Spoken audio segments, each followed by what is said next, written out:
नमस्कार, फिक्र आपकी में एक बार फिर से आपका स्वागत है। मैं हूं आपके साथ निशांत चतुर्वेदी। सबसे पहले आपको बताते हैं आज आपकी फिक्र की बड़ी खबरें क्या क्या हैं। आज अगर बात की जाए तो फरवरी के 17 दिनों में 11 बार पेट्रोल के दाम बढ़ चुके हैं और कई जगहों पर पेट्रोल की कीमत 100 रुपए प्रति लीटर के पार जा चुकी है। लेकिन सरकार जीएसटी क्यों नहीं ला रही है, इसका पूरा मैथमेटिक्स आपको बताएंगे।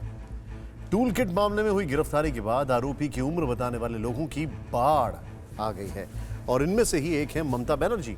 आज उनकी कथनी और कथनी में फर्क, और फिर यह भी बताएंगे कि टूल किट से कैसे साजिश का एक एक पुर्जा बाहर आ रहा है जो बता रहा है कि देश को उम्र नहीं जुर्म देखने की जरूरत है और सीडेशन की संवेदनशीलता को भी समझने की आवश्यकता है। लोकल चुनाव में किसानों के वोकल होने से बीजेपी की दिक्कतें बढ़ गई हैं। किसान कल रेल रोको आंदोलन कर रहे हैं और इससे पहले पंजाब से लोकल चुनाव के जो नतीजे सामने आए हैं उसने कांग्रेसियों के चेहरे पर मुस्कान ला दी है। आज बजट अनलॉक की आखिरी सीरीज में चर्चा होगी वी शेप रिकवरी की। इस बजट में ऐसा क्या है जो इकोनॉमिक ग्रोथ की वजह बनेगा, इस बारे में विस्तार से बताएंगे आपको। आज फिक्र की शुरुआत पेट्रोल की कीमतों में लगी आग की खबर से। देश में कई जगह पर पेट्रोल की कीमतें 100 रुपए प्रति लीटर के पार जा चुकी हैं। सोचें आप जरा, पेट्रोल के साथ साथ डीजल और रसोई गैस की कीमतें आसमान छूती दिख रही हैं। अर्थशास्त्र से अज्ञान व्यक्ति भी जानता है कि इसका सिर्फ चूल्हा जलाने और गाड़ी चलाने पर नहीं होता बल्कि पूरी अर्थव्यवस्था पर असर पड़ता है, महंगाई बढ़ती है। लेकिन इतने गंभीर मुद्दे पर भी विपक्ष सड़कों पर मामूली विरोध प्रदर्शन करता है। तस्वीरें इस बात की गवाही हैं। आज दिल्ली के कैनॉट प्लेस में कांग्रेस के मुट्ठी भर कार्यकर्ता पेट्रोल की बढ़ती कीमतों पर नारे लगाते नजर आए। लेकिन फिक्र की बात यह है कि जिस मुद्दे से आम आदमी परेशान है, जिस मुद्दे को लेकर पहले की विपक्षी पार्टियां सड़कों पर नजर आती थी, उस मुद्दे पर ना तो विपक्ष हरकत कर रहा है, ना ही सरकार की ओर से इसका समाधान आ रहा है। आज हम बढ़ती कीमतों का पूरा विश्लेषण करेंगे और बात करेंगे कि जब हम वन नेशन वन टैक्स का दावा करते हैं तो फिर पेट्रोलियम भी जीएसटी के दायरे में क्यों नहीं आता। दरअसल हर सरकार को पेट्रोल पर टैक्स प्रिय रहा है और क्यों रहा है ये भी बताएंगे। लेकिन पहले बेलगाम होती पेट्रोल की कीमतें देख लीजिए। राजस्थान के श्रीगंगानगर में पेट्रोल 100 रुपए प्रति लीटर बिक रहा है। दिल्ली में भी आज पेट्रोल 25 पैसे महंगा होकर 90 के करीब आ चुका है, जो कि अब तक का सबसे महंगा रेट हो सकता है। कल तक ये 90 रुपए को पार कर जाएगा ऐसा लगता है। मेट्रो शहरों में सबसे महंगा पेट्रोल मुंबई में बिक रहा है, जहां रेट 96 रुपए प्रति लीटर है। कोलकाता में भी पेट्रोल आज करीब 90 रुपए 78 पैसे प्रति लीटर बिक रहा है। चेन्नई में आज पेट्रोल के दाम करीब 91 रुपए 68 पैसे प्रति लीटर है। अब आप समझ गए होंगे कि ये देश की कितनी बड़ी फिक्र है। इस फिक्र पर आज कोई बात नहीं करना चाहता, लेकिन ताज़ा हालात से एक बार फिर सवाल उठने लगे हैं कि आखिर वन नेशन वन टैक्स की थ्योरी पेट्रोलियम पर क्यों नहीं लागू होती। अगर पेट्रोलियम को जीएसटी के दायरे में लाया जाए तो आम आदमी को कितना फायदा हो सकता है, जो पिछले एक साल से हर दिन पेट्रोल की कीमतें बढ़ जाने से परेशान है। पहले आप ये समझिए, पिछले एक साल में कितनी बार पेट्रोल की कीमतें बढ़ी। अगर आज की कीमतों की तुलना ठीक साल भर पहले की कीमतों से करें तो 17 फरवरी 2020 को दिल्ली में पेट्रोल का रेट 71 रुपये 94 रुपये प्रति लीटर था। यानी साल भर में पेट्रोल 17 रुपये 60 पैसे प्रति लीटर महंगा हो चुका है। जो महीना चल रहा है, इस फरवरी में ही अब तक पेट्रोल डीजल के रेट 11 बार बढ़ चुके हैं। यानी सिर्फ 17 दिन के अंदर दिल्ली में पेट्रोल 3 रुपये 24 पैसे महंगा हुआ है। इससे हर शहर हर गांव में रहने वाले अपने हिसाब देख सकते हैं। फरवरी में 11 बार रेट बढ़ चुके हैं, जबकि इससे पहले जनवरी में 10 बार पेट्रोल के रेट बढ़ाए गए थे। इस साल यानी साल 2021 में अब तक तेल की कीमतें 21 बार बढ़ाई जा चुकी हैं और महज 1.5 महीने के अंदर पेट्रोल 5 रुपये 83 पैसे प्रति लीटर महंगा हो चुका है। 1 जनवरी को पेट्रोल का रेट था 83 रुपये 71 पैसे, जो आज 90 के करीब आ गया है। इस महंगाई पर पेट्रोलियम कंपनियों की अपनी दलीलें हैं और उन दलीलों के बारे में भी बताएंगे। लेकिन अब जरा सोचिए, भारत में पिछले 9 दिनों से लगातार पेट्रोल की कीमतें बढ़ रही हैं, लेकिन आज भी पड़ोसी देशों में पेट्रोल की कीमत भारत से कम है। पड़ोसी देशों में पेट्रोल की कीमत इंडियन करेंसी में समझिए। पाकिस्तान में 51 रुपये 13 पैसे, श्रीलंका में 60 रुपये 26 पैसे, नेपाल में 68 रुपये 97 पैसे, बांग्लादेश में 76 रुपये 40 पैसे प्रति लीटर पेट्रोल बिक रहा है। सवाल यह है कि पेट्रोल डीजल की कीमतें बेलगाम क्यों हैं। इसके पीछे सरकार का तर्क है कि अक्टूबर से लेकर अब तक कच्चे तेल के भाव 50% बढ़कर $63.3 के पार चले गए हैं। इस साल अब तक कच्चा तेल 21% तक महंगा हो गया है, क्योंकि दुनिया भर में आर्थिक गतिविधियों में अच्छी तरक्की दिख रही है। हालांकि यह पूरी वजह नहीं है, क्योंकि पिछले साल जनवरी में कच्चे तेल की कीमतें आज से काफ़ी कम थी। बावजूद इसके लोगों को पेट्रोल डीजल महंगा मिल रहा था। पेट्रोल डीजल महंगा होने के पीछे सबसे बड़ा कारण है केंद्र और राज्य सरकारों का टैक्स। 2020 की शुरुआत में पेट्रोल पर सेंट्रल एक्साइज ड्यूटी 19 रुपये और 98 पैसे थी, जो बढ़कर अब 32 रुपये 98 पैसे हो गई है। केंद्र के अलावा राज्य सरकारों ने भी डीजल पेट्रोल पर वैट बढ़ाया है। अलग अलग राज्य पेट्रोल पर अलग अलग वैट वसूलते हैं, जो 6% से 36% तक के बीच है। पूरे देश में सबसे ज़्यादा 36% वैट राजस्थान सरकार वसूलती है। पेट्रोल डीजल पर वैट से राज्यों की कमाई 5 साल में करीब 43% बढ़ी है और एक्साइज ड्यूटी से केंद्र सरकार की कमाई दोगुनी हुई है। मतलब यह है कि पेट्रोल और डीजल की बढ़ती कीमतें से केंद्र और राज्य सरकारों की कमाई बढ़ी है, लेकिन आम लोगों की जेब कटी है और इसलिए लोग पेट्रोल डीजल को जीएसटी के दायरे में लाने की चर्चा कर रहे हैं। लेकिन सरकार हमेशा की तरह चुप है। आगे हम आपको इसका पूरा खेल समझाएंगे, लेकिन आपके लिए पहले यह समझना जरूरी है कि 1 लीटर पेट्रोल की कीमतों में टैक्स का गणित क्या है। अगर हम बात दिल्ली की करें तो इंडियन ऑयल के मुताबिक 1 लीटर पेट्रोल की एक्स फैक्ट्री कीमत यानी बेस प्राइस महज 31 रुपये 82 पैसे ही है, लेकिन 1 लीटर पर केंद्र सरकार 32 रुपये 90 पैसे टैक्स वसूल रही है, तो राज्य सरकार 20 रुपये 61 पैसे का टैक्स। 1 लीटर पर केंद्र और राज्यों का कुल टैक्स 53 रुपये 51 पैसे बन जाता है, यानी 32 रुपये के पेट्रोल पर 53 रुपये 51 पैसे टैक्स वसूला जाता है। एक चीज को समझने की बहुत आवश्यकता है, वो ये है कि जब क्रूड ऑयल के दाम कम हुए थे पिछली बार, तब भी पेट्रोल डीजल के दाम कम नहीं हुए थे। यानी जो एडेड एडवांटेज था तब भी सरकारों के पास जा रहा था। अब भले ही वो कितना भी तर्क देते रहे कि इस पैसे से हम जनता का ही तो भला कर रहे हैं, आपके लिए ही तो चीजें ला रहे हैं, इंफ्रास्ट्रक्चर में पैसा लगा रहे हैं, लेकिन क्या इसी मुद्दे पर आपने सरकार नहीं बनाई थी? तस्वीर बिल्कुल साफ है। आप दिल्ली में जो पेट्रोल लगभग 90 रुपये लीटर खरीद रहे हैं वो इतना महंगा नहीं है, जबकि दिल्ली में अन्य राज्यों की तुलना में कम टैक्स वसूला जाता है। तब भी यहाँ आम लोगों से पेट्रोल पर 168% का टैक्स वसूला जाता है। सोचिए राजस्थान और मुंबई में यह आंकड़ा कितना बड़ा होगा। दरअसल देश में पेट्रोल और डीजल के जरिए केंद्र और तमाम राज्य सरकारें अपना खजाना भरने का काम करती हैं, लेकिन जनता की कमाई पर डाका पड़ जाता है। अगर पेट्रोल और डीजल को जीएसटी के दायरे में लाया जाए तो आम लोगों को बड़ी राहत मिलेगी। कैसे, देखिए इस रिपोर्ट में। मेरे जैसा इंसान तो शाम को 0 1 भी रुपए बचेगा नहीं जी। सुबह उठते हैं पेट्रोल का रेट बढ़ जाता है, डीजल का रेट बढ़ जाता है। आजकल सोचना पड़ता है कि गाड़ी चढ़े या ढुराते हुए घर के ले जाए। मुझे ये लग रहा है कि मुझे तो अभी साइकिल खरीदनी पड़ेगी ये बेचकर।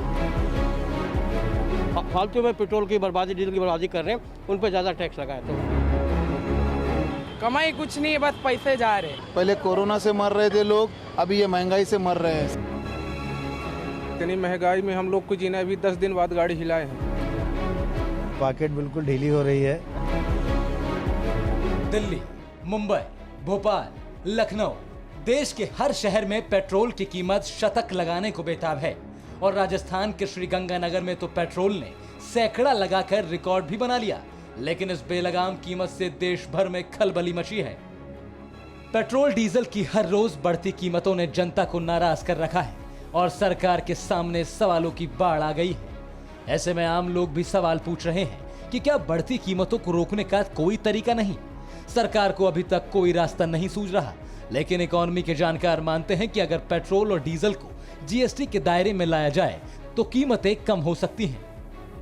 पेट्रोलियम प्रोडक्ट को जीएसटी में लाया जाता है तो पूरे भारत में एक ही रेट पे पेट्रोल मिलेगा आपको, क्योंकि एक ही टैक्स होगा। अभी क्या होता है कि सेंट्रल गवर्नमेंट उस पर एक्साइज ड्यूटी लगाती है और स्टेट गवर्नमेंट उसके ऊपर वैट लगाती है, और वैट अगर आप देखेंगे तो हर स्टेट का अलग अलग है। तो जीएसटी में एक ही rate throughout the country, one nation one tax, तो इसका जरूर बेनिफिट हमारे देश की जनता को होगा। अगर पेट्रोल डीजल को जीएसटी के दायरे में लाया जाता है तो आम लोगों को खास और बड़ी राहत मिल सकती है।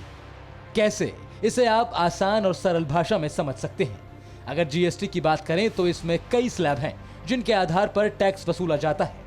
ये हैं 5%, 12%, 18% और 28%। 28% जीएसटी स्लैब भारत में सबसे अधिक दर है और ये मुख्य रूप से लग्जरी वस्तुओं पर लगाया जाता है। हालांकि पेट्रोल लग्जरी वस्तुओं की लिस्ट में नहीं आता। बावजूद इसके अगर पेट्रोल की कीमतों पर सबसे बड़ा जीएसटी स्लैब यानी 28% लगाया जाए तो भी पेट्रोल की कीमतें काफी कम हो जाएंगी। पेट्रोल जीएसटी में शामिल हो तो क्या होगा? बात सिर्फ दिल्ली की ही करें तो अभी पेट्रोल की कीमत डीलर बेस प्राइस और किराया मिलाकर 32.10 रुपये है। अगर दिल्ली में अधिकतम स्लैब के साथ टैक्स वसूला जाए तो टैक्स के रूप में 8.98 रुपये ही प्रति लीटर देना पड़ेगा। ऐसे में पेट्रोल महज 41.08 रुपये प्रति लीटर मिलेगा। ऐसे ही अगर जीएसटी 18% लगे तो 5.77 रुपये टैक्स के साथ कीमत 37.87 रुपये प्रति लीटर होगी। ऐसे में टैक्स देने के बाद भी आम लोगों को पेट्रोल की कीमत काफी कम चुकानी पड़ेगी। जरा सोचिए, दिल्ली में ही 1 लीटर पेट्रोल 41 या 37 रुपये प्रति लीटर बिकने लगे तो ये कितनी बड़ी राहत होगी, इसका अंदाजा लगाना मुश्किल नहीं है। लेकिन क्या पेट्रोल को जीएसटी के दायरे में लाना इतना आसान है? शायद नहीं। यह फैसला सिर्फ केंद्र सरकार नहीं कर सकती, यह निर्णय जीएसटी काउंसिल कर सकती है, जिसमें राज्यों के प्रतिनिधि भी शामिल हैं। मतलब ये कि पेट्रोल की कीमतों पर लगाम लगाने की जिम्मेदारी केंद्र की ही नहीं, राज्य सरकारों की भी है। सिर्फ हमें स्टेट गवर्नमेंट और जीएसटी काउंसिल मिलके इसको डिसाइड करेंगे, क्योंकि सेंट्रल गवर्नमेंट ने पहले भी कह दिया था कि अगर स्टेट गवर्नमेंट और जीएसटी काउंसिल तैयार हो जाते हैं तो वो इसको जीएसटी में लाने के लिए तैयार है। पेट्रोल और डीजल से न सिर्फ केंद्र को बल्कि राज्यों को भी राजस्व के तौर पर एक बड़ी राशि मिलती है। राज्य सरकार चाहे तो इस मुद्दे को जीएसटी काउंसिल में ला सकती है और फैसले के लिए दबाव भी बना सकती है ताकि कीमतें घट सकें और लोगों को फायदा मिले, लेकिन इसमें थोड़ा वक्त लग सकता है। राज्य सरकारें चाहें तो लोगों को तत्काल राहत दे सकती हैं, खुद ये फैसला कर सकती हैं कि पेट्रोल पर कितना वैट लगाना है, लेकिन खजाने को भरने के लोभ में ऐसा होना मुश्किल है। बड़ा सवाल यह है कि जनता पूछ रही है कि आखिर विपक्ष हमारी आवाज क्यों नहीं उठाता। पेट्रोल डीजल के दाम इतने जो बढ़ रहे हैं, अफसोस कि विपक्ष को देश की दशा से ज्यादा दिशा की चिंता है। और अब आपसे एक सवाल, अगर किसी ने कोई गलती की है तो उस पर कार्रवाई के लिए उसकी उम्र देखी जानी चाहिए या जुर्म? आपको एक तस्वीर दिखाते हैं ताकि आपके लिए जवाब देना आसान हो जाए। यह तस्वीर कोलकाता की है। नाले में खड़े ये लोग पारा टीचर्स हैं, यानी ये लोग स्कूलों में पढ़ाते तो हैं लेकिन नौकरी स्थायी नहीं है और इन्हें वेतन या सुविधाएं भी स्थायी टीचर्स वाली नहीं मिलती हैं। कोलकाता में जिस जगह पर हाथों में प्ले कार्ड लेकर ये पारा टीचर्स खड़े हैं, वहां से कुछ दूरी पर ही मुख्यमंत्री ममता बनर्जी का आवास भी है। इनकी मांग है कि समान काम के लिए समान वेतन क्यों नहीं दिया जाता। 2 दिन पहले हुए इस अनोखे प्रदर्शन की देश भर में चर्चा हो रही है। खास बात यह भी है कि इस मामले में कई लोगों को गिरफ्तार कर लिया गया है। तस्वीरों में आपको जो महिला दिखाई दे रही है उसे भी ममता बनर्जी सरकार ने गिरफ्तार कर लिया। ये वही ममता बनर्जी हैं जिन्हें टूल किट मामले में आरोपी दिशा रवि की गिरफ्तारी का विरोध किया। ममता बनर्जी ने कहते हुए दिशा का बचाव किया कि 21 साल की एक लड़की से सरकार को क्या खतरा हो सकता है। अब आपके सामने 2 तस्वीरें। एक तस्वीर दिशा रवि जो टूल किट मामले में गिरफ्तार है, जिस पर देशद्रोह का आरोप है, जिस पर खालिस्तानी समर्थकों के साथ मिलकर साजिश रचने का आरोप है, जिस पर वो टूल किट तैयार करने का आरोप जिसके तार आईएसआई तक जाते हैं। दूसरी तरफ करीब 45 साल की एक महिला है जो पैरा टीचर हैं, जो समान काम समान वेतन की मांग के लिए खास तरीके से विरोध जता रही थी। जरा सोचिए, एक महिला का तो ये कहते हुए बचाव किया गया कि उसने क्या किया, सरकार की नीतियों का विरोध ही तो किया। वो 21 साल की एक लड़की ही तो है, लेकिन सरकार की नीति के विरोध पर दूसरी महिला को गिरफ्तार करके जेल में डाल दिया गया। तो क्या ये मान लिया जाए कि ममता बनर्जी जुर्म पर नहीं उम्र पर ध्यान देती हैं? और क्या ऐसा करना उचित है? हालांकि 44 वर्ष की रूना भक्तों को बाद में रिहा कर दिया गया, लेकिन सवाल उठता है कि अगर रूना भक्तों 44 के बदले 21 वर्ष की होती तो क्या ममता बनर्जी की सरकार उन्हें गिरफ्तार नहीं करती?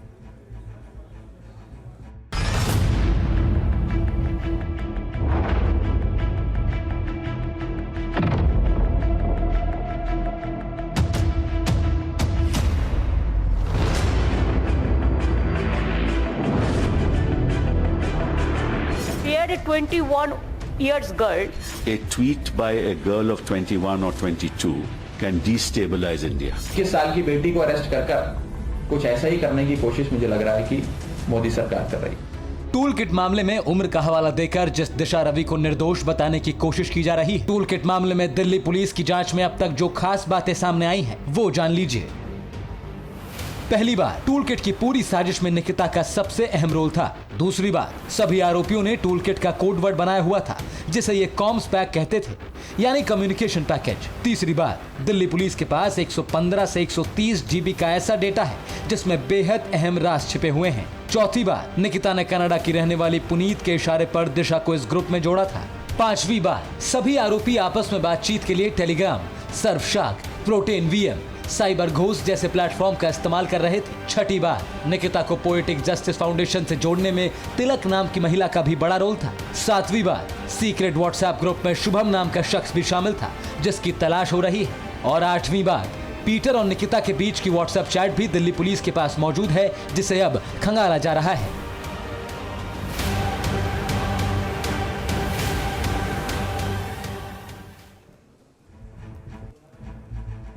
आज हमने इस खबर की शुरुआत में भी कहा था कि उम्र नहीं, जुर्म देखना चाहिए और जुर्म ही सजा का आधार होना चाहिए।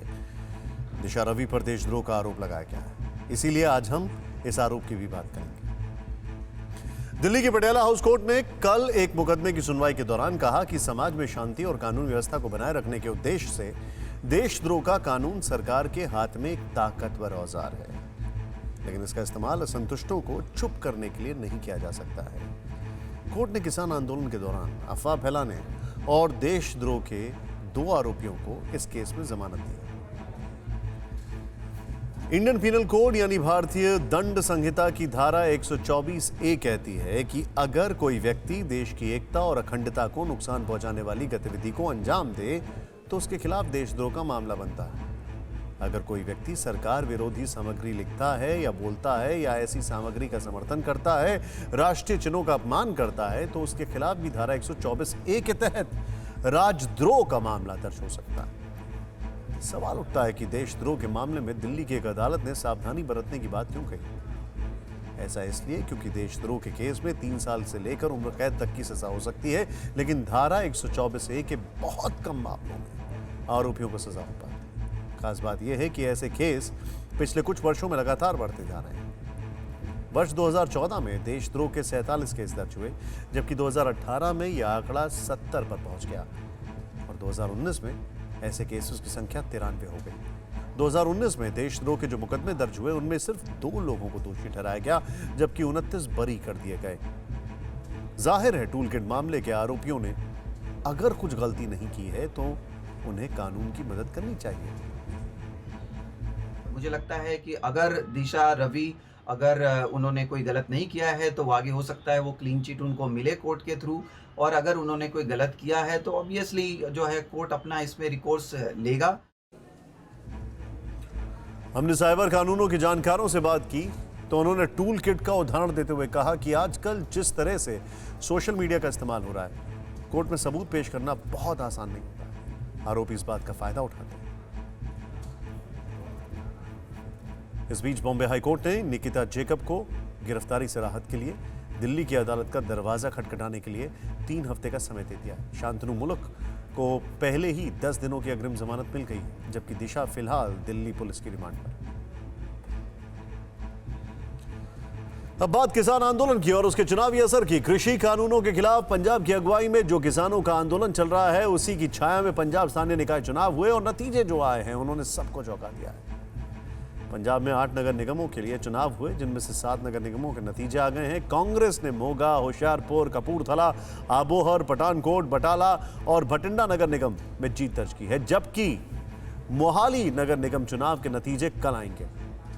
पंजाब में कुल 109 नगर परिषदों और नगर पंचायतों के लिए भी चुनाव हुए थे। इनमें से 104 के नतीजे घोषित हो गए। 98 नगर परिषद और नगर पंचायत पर कांग्रेस की जीत हुई है।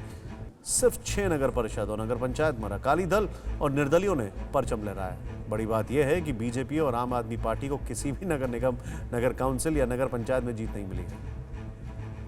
इन नतीजों ने इस बात पर मोहर लगा दी है कि कृषि कानून के खिलाफ पंजाब के किसानों में जो आक्रोश था उसने पंजाब में कांग्रेस की सियासी जमीन मजबूत कर दी, बाकी पार्टियों की जमीन हिला दी है। किसानों के बीच फैलाए जा रहे भ्रम को दूर करने की जरूरत वो बहुत जरूरी है, क्योंकि किसान आंदोलन की आड़ में जिस तरह सियासी फसल तैयार की जा रही है उसमें लोगों का गलत जानकारी पहुंचाना एक बहुत बड़ी चीज दिख रही है लोगों तक, बल्कि बिना पड़ताल के नतीजों पर पहुंचने की हड़बड़ी दिखाई जा रही है, जो कि हमारे लोकतंत्र के लिए फिक्र की बात है। और आज ये फिक्र राहुल गांधी के एक और बयान में फिर सामने आई है, जब वो पुडुचेरी दौरे के दौरान मछुआरों से रूबरू हुए। राहुल गांधी ने मछुआरों से बातचीत करते हुए किसान आंदोलन का जिक्र किया और इस दौरान राहुल गांधी ने मछुआरों के लिए अलग मंत्रालय नहीं होने की बात कही, जबकि हकीकत यह है कि 2019 में प्रधानमंत्री ने मत्स्य पालन, पशुपालन और डेयरी को लेकर एक अलग मंत्रालय बनाया था। आइए आपको भी सुनवाते हैं कि राहुल गांधी ने क्या कहा। Now you will be wondering why I have come to meeting of fishermen and I'm talking about farmers. And the reason is that I consider you to be farmers of the sea. And I think to myself that if farmers of the land can have a ministry in Delhi, then why is it that farmers of the sea do not have a ministry in Delhi? Rahul Gandhi की इस गलती को BJP ने फौरन लपक लिया और केंद्रीय मंत्री गिरिराज सिंह ने राहुल गांधी पर निशाना साधते हुए उन्हें हकीकत से रूबरू कराया। यही कहना है कि राहुल जी, आपको पता नहीं है, आप इटली से बाहर अपने को कभी निकाल के देखें। आप किसानों की बात करते, देश और दिशा की बात करते, पांडुचेरी में कर रहे हैं। और मुझे आश्चर्य है कि जिस देश का इतने बड़े पार्टी का नेता, उसे मालूम नहीं कि भारत के प्रधानमंत्री 2019 में एक अलग मंत्रालय बनाया फिशरी सेक्टर के लिए, पशुपालन के लिए और डेयरी के लिए, और उसके मंत्री के रूप में मुझे ओथ दिलाया। मैं काम कर रहा हूं, इन्हें पता नहीं है। आप आए या मुझे बुलाएं, मैं पूरे डिपार्टमेंट आपको समझा दूंगा। आपके कारण देश की बदनामी पूरे दुनिया में हो रही है, ऐसे शब्द कर। मत्स्य पालन मंत्रालय की मांग कर राहुल गांधी घिर गए हैं, लेकिन इसका मतलब ये नहीं कि उन्हें या बाकी नेताओं को किसानों से जुड़े उठे मुद्दे उठाना छोड़ देना चाहिए। जरूर उठाने चाहिए, लेकिन हम फिर एक बार यही कहेंगे कि लोगों के बीच गलत जानकारी थोड़ा संभल कर, सियासी स्कोरिंग की हड़बड़ी थोड़ा संभल कर, क्योंकि ये लोकतंत्र के लिए कहीं से भी सही नहीं। कोरोना महामारी ने दुनिया भर की इकोनॉमी के साथ साथ भारत को भी हिलाकर रख दिया है। आम जनजीवन से लेकर आर्थिक रफ्तार तक सब पर ब्रेक लगा दिया गया है। जीडीपी ग्रोथ -24% तक गिर गई है। ग्रोथ गिरी तो धंधे चौपट हो गए, कई उद्योग बंद पड़ गए, नौकरियां चली गई। सरकार के सामने इन सभी चुनौतियों से निपटने का बड़ा चैलेंज था। -24 की गिरावट के बाद अब इसे वी शेप रिकवरी कहा जा रहा है, लेकिन क्या ये वी शेप रिकवरी और कैसे ग्रोथ बढ़ाने पर फोकस आज बजट अनलॉक की आखिरी कड़ी में राज्यसभा सांसद अश्विनी वैष्णव के साथ करेंगे डिकोड। शुरू करते हैं आज का विश्लेषण।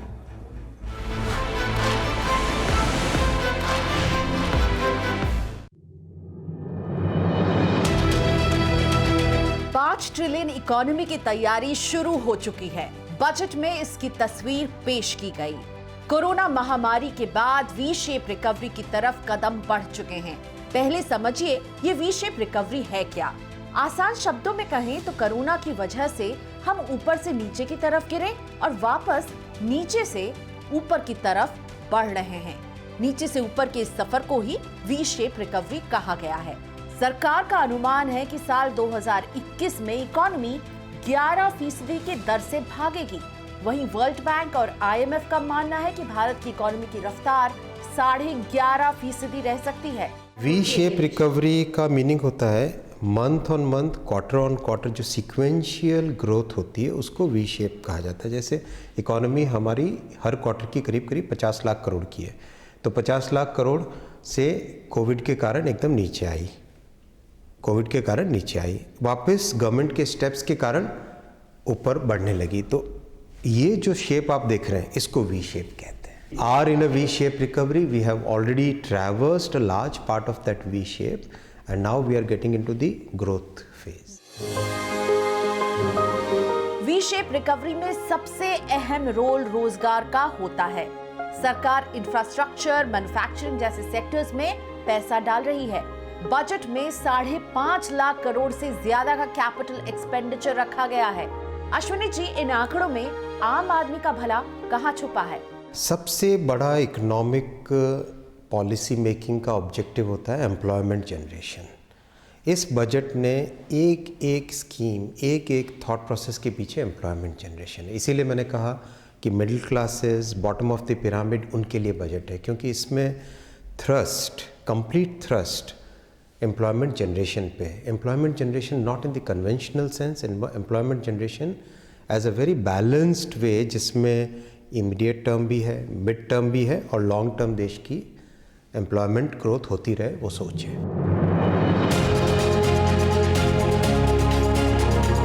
मैन्युफैक्चरिंग सेक्टर और इंफ्रास्ट्रक्चर में पैसा डालने के बाद सरकार का फोकस एरिया कंजम्पशन भी है। कंजम्पशन बढ़ेगा, डिमांड बढ़ेगी, तभी इकोनॉमी में ग्रोथ की तेजी होगी।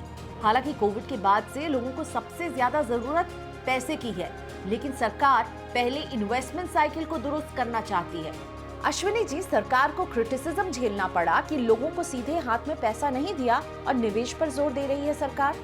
नए प्रोजेक्ट्स कैसे आएंगे? नए प्रोजेक्ट्स आएंगे जब डिमांड बढ़ेगी। डिमांड कैसे बढ़ेगी? डिमांड तब बढ़ेगी जब गवर्नमेंट की तरफ से इन्वेस्टमेंट की साइकिल चालू होगी। आज देश में प्राइवेट इन्वेस्टमेंट प्रैक्टिकली फैक्ट्रीज 65 से लेके 75-80% की कैपेसिटी तक चल रही है। उस लेवल पे कोई भी नया इन्वेस्टमेंट नहीं डालना चाहता है। तो नए इन्वेस्टमेंट की साइकिल को स्टार्ट करने के लिए गवर्नमेंट का इन्वेस्टमेंट आना बहुत ज़रूरी था। इसलिए आप देखेंगे कैपिटल एक्सपेंडिचर में 5.5 लाख करोड़ का इन्वेस्टमेंट होने वाला है इस साल, बजट में है। ये उस साइकिल को री-इग्नाइट करेगा। रोजगार, इंफ्रास्ट्रक्चर, कंजम्पशन और इन्वेस्टमेंट साइकिल को पूरी तरह आम आदमी से जोड़ा गया है। इसे ऐसे समझिए, सरकार ने न सिर्फ कोविड काल के दौरान बल्कि लॉन्ग टर्म के हिसाब से बजट को तैयार किया है। इसमें छोटे तबके से लेकर बड़े मैन्युफैक्चरिंग प्लांट का भी ध्यान रखा गया। अश्विनी जी, इंफ्रास्ट्रक्चर और सेक्टर्स के लिए तो समझ आता है, लेकिन आम आदमी के लिए इसमें क्या है और लॉन्ग टर्म के लिहाज से वो कैसे कनेक्ट होंगे? What we have done in this budget is, and even before this budget, we have taken a very balanced view. Short term में लोगों के हाथ में गरीब कल्याण योजना, लोगों के पास कोई भूखा ना रहे, कोई भूखा ना सोए, उसके लिए खाने की व्यवस्था। आपके पास जिन लोगों के जॉब्स चले गए तो उनके लिए एक इंसेंटिव की पीएफ में गवर्नमेंट कंट्रीब्यूट कर देगी ताकि लोग मिनिमम जॉब लॉस हो इमीडिएट। ये सारे के सारे शॉर्ट टर्म थे। मनरेगा में सिग्निफिकेंटली ज़्यादा एलोकेशन रखा, वो सब इमीडिएट आपको एक इमीडिएट उसका बेनिफिट मिलता है। साथ ही साथ मीडियम टर्म के हिसाब से, राइट, शॉर्ट टर्म देखा आपने, मीडियम टर्म देखते हैं। पीएलआई स्कीम में 10 चैम्पियन सेक्टर्स के लिए मैन्युफैक्चरिंग फैक्ट्री नहीं बनेगी तभी जाके जॉब मिलेंगे, तो मैन्युफैक्चरिंग सेक्टर को किस तरह से बढ़ावा मिले और वो भी रिजल्ट उसके जल्दी से जल्दी आए, और वो भी एक ऐसे सेक्टर्स में जिनमें पता है कि अगले 20 साल तक अपने को बेनिफिट मिलने वाला देश को। तो पीएलआई का बनाया गया, जिससे ऑलरेडी फैक्ट्रीज बनने लग गई हैं, प्रोजेक्ट सैंक्शन हो गए हैं। तीसरा जो कि medium to long term productivity बढ़ाने का और जॉब बढ़ाने का, वो होता है इंफ्रास्ट्रक्चर। इंफ्रा में भी luckily over a period of last 20 years our country has come to a level, there is a whole ecosystem of very good contracting companies, there is a whole ecosystem of very good professionals who understand project finance. There is a very good ecosystem of people who are able to actually execute in the field. आज highway का अगर देखते हो आप, तो the kind of highways that are getting constructed, आप railway का electrification देखते हो, आज़ादी के बाद से इतना इलेक्ट्रिफिकेशन नहीं हुआ जितना पिछले 5 साल में हुआ।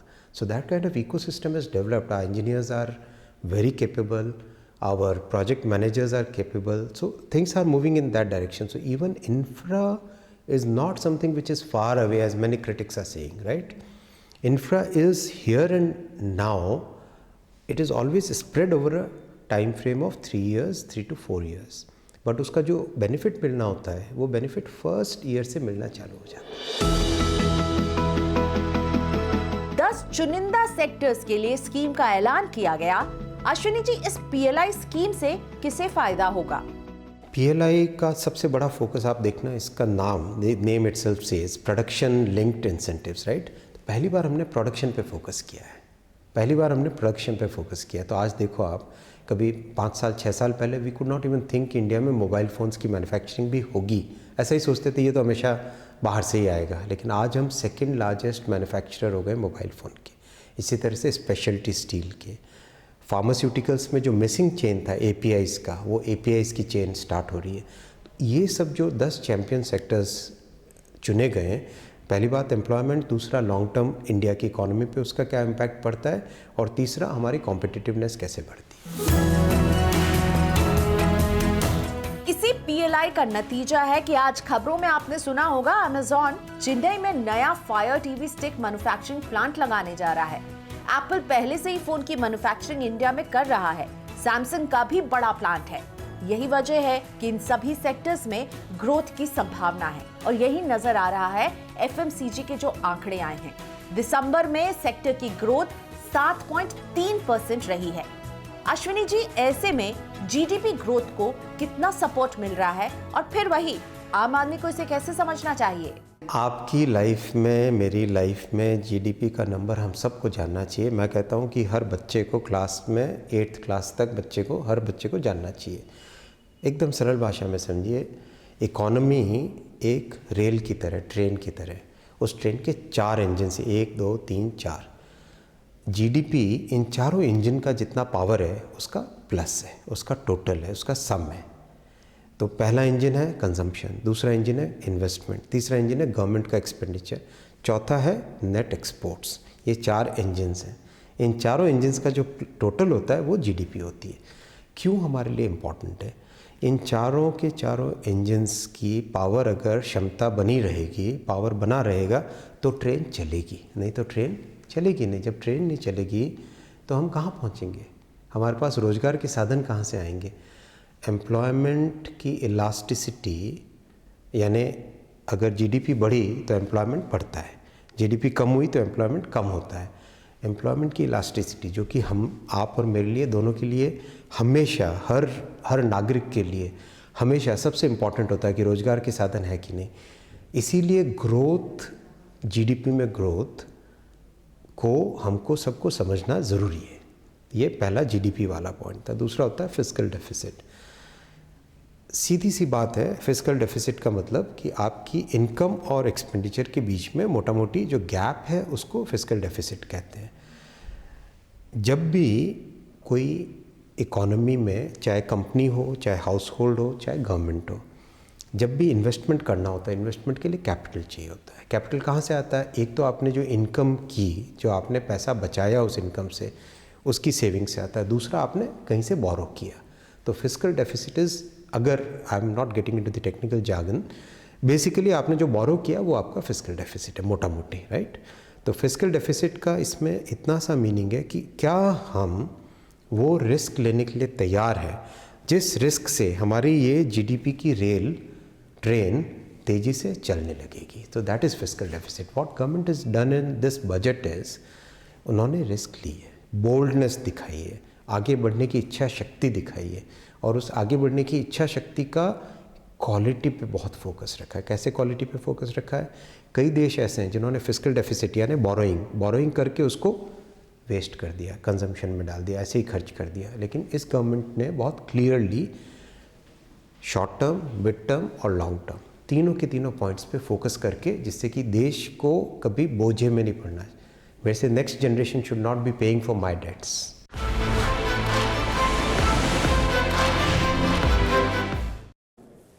तो इकोनॉमी में वी शेप रिकवरी आ रही है और आपके लिए रोजगार के मौके खुल रहे हैं। रिटेल निवेशकों का ध्यान रखा जा रहा है, आपके पैसे को सुरक्षित बनाने की भी तैयारी है। इतना सब कुछ इस बजट से निकला। उम्मीद है बजट अनलॉक की सीरीज आपको पसंद आई होगी। इस सीरीज का पूरा वीडियो एक साथ देखने के लिए money9.com और tv9hindi.com पर लॉग ऑन कर सकते हैं। दिल्ली की एक अदालत ने आज पूर्व केंद्रीय मंत्री एमजे अकबर से जुड़े मामले में पत्रकार प्रिया रमानी को आरोपों से बरी कर दिया है। रमानी ने अकबर के खिलाफ यौन उत्पीड़न के आरोप लगाए थे, जिसे लेकर अकबर ने उनके खिलाफ 15 अक्टूबर 2018 को मानहानि का मामला दर्ज कराया था। प्रिया रमानी ने कहा कि उनकी जीत सच्चाई की जीत है। इस मामले में आज दिल्ली के राउज एवेन्यू कोर्ट ने कहा कि अकबर के रुतबे की वजह से प्रिया रमानी ने वर्कप्लेस पर उत्पीड़न की शिकायत नहीं दर्ज कराई। एक महिला को अपने साथ हुए अपराध के बारे में कभी भी और कहीं भी बात रखने का अधिकार है।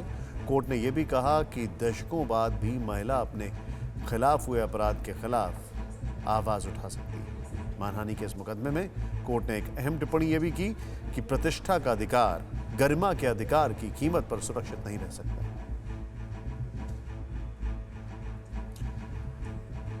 अधिकार प्रतिष्ठा का हो या गरिमा का हो, कई बार उसकी व्याख्या में गड़बड़ी हो जाती है और ये गड़बड़ी भी अदालतों में ही होती है। आपको याद होगा कि बॉम्बे हाई कोर्ट की नागपुर बेंच ने पिछले महीने एक विवादास्पद फैसला सुनाते हुए कहा था कि अगर किसी बच्ची को कपड़े के ऊपर से छुआ गया है और स्किन टू स्किन टच नहीं हुआ है तो ये पॉक्सो कानून के सेक्शन 7 के तहत यौन उत्पीड़न नहीं माना जाएगा। बॉम्बे हाई कोर्ट के इस फैसले का काफ़ी विरोध हुआ और सुप्रीम कोर्ट ने बाद में इस पर रोक लगा दी। लेकिन protection of children from sexual offences यानी पॉक्सो कानून से जुड़े एक और फैसले के बारे में आज आपको जानना चाहिए। मुंबई की एक स्पेशल पॉक्सो कोर्ट ने जो फैसला सुनाया है उससे साफ होता है कि ऐसे मामलों में फैसले कानून के कंटेंट के आधार पर नहीं बल्कि इंटेंट के आधार पर होने चाहिए। हाई कोर्ट ने कि स्किन टू स्किन मामले में आरोपी ने एक बच्ची के शरीर के ऊपरी हिस्से को छुआ था, लेकिन आज जज ने उसमें पॉक्सो के तहत कोई अपराध नहीं दिखा। जबकि स्पेशल कोर्ट के इस मामले में एक बच्ची के शरीर के पीछे के हिस्से को छूने वाले युवक को कोर्ट ने 5 साल की सज़ा सुनाई और कहा कि किसी लड़की के शरीर के पीछे के हिस्से को भले ही गूगल प्राइवेट पार्ट न माने, लेकिन प्राइवेट पार्ट की परिभाषा गूगल के हिसाब से नहीं बल्कि समाज की सोच के हिसाब से तय होगी। पॉक्सो कानून इसलिए बनाया गया ताकि हमारी समाज हमारी बच्चियों के लिए सुरक्षित बन सके। लेकिन सोचिए, जब एक ही कानून में 2 जज 2 तरह की व्याख्या देंगे तो कानून का क्या होगा। जाहिर है अगर कंटेंट से सही इंटेंट नहीं निकाला गया तो परिवार, समाज और देश के लिए फिक्र की बात होगी। अब टीवी 9 भारतवर्ष के रिपोर्ट के असर की बात करते हैं। उत्तराखंड को नई आपदा से बचाने की कोशिश की। ये 2 तस्वीरें उसी कोशिश के असर को और दिखा रही हैं। ये तस्वीर उस झील की है जो 7 फरवरी को आए प्रलय के बाद ऋषिगंगा नदी के मुहाने पर ग्लेशियर और मलबा आने के बाद बन गई थी। लेकिन वो जगह इतनी दुर्गम है कि वहाँ ना तो कोई रेस्क्यू टीम पहुँच सकी और ना ही कोई न्यूज़ चैनल। मगर टीवी 9 भारतवर्ष के रिपोर्टर कुमार कुंदन और कैमरामैन मदन सिंह वहाँ पर पहुँचे और कल हमने आपको उनकी वो रिपोर्ट दिखाई थी, वो झील दिखाई थी जहाँ तक वो खतरनाक रास्तों और पहाड़ियों को पार करके पहुँचे थे। उसका असर ये हुआ कि आज वहाँ आईटीबीपी और डीआरडीओ की टीम पहुँची और झील को पंचर करने का काम यानी उससे पानी की निकासी का रास्ता बनाने का काम शुरू कर दिया है। क्योंकि अगर ऐसा नहीं किया जाता तो धीरे धीरे भर रही झील के ओवरफ्लो करने का खतरा बढ़ जा रहा था और एक बार फिर जल प्रलय आने की आशंका थी। फिक्र आपकी में अब वक्त है हमारे खास सेगमेंट जो है सो का।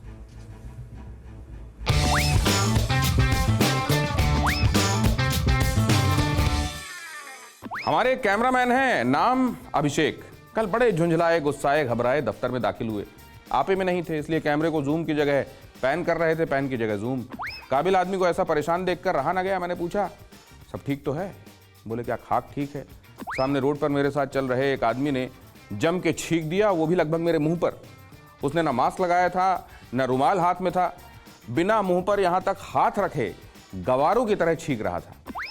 समझ में आ गया क्यों दहशत में थे बेचारे। फिर मैंने उनसे कहा कि आपकी नाराजगी जायज़ है, लेकिन एक बात सोचिए, जिस देश में प्रधानमंत्री 21वीं सदी में भी लोगों को शौच जाने के सही तरीके के बारे में जागरूक कर रहे हों, वहाँ छींक को लेकर उम्मीद लगा लेना कुछ ज़्यादा नहीं है। मेरे सवाल के बाद अभिषेक नॉर्मल है, बाकी तो जो है सो है। न्यूज़ टॉप 9 रोज सुबह 7 बजे और शाम 7 बजे सिर्फ टीवी 9 भारतवर्ष पर।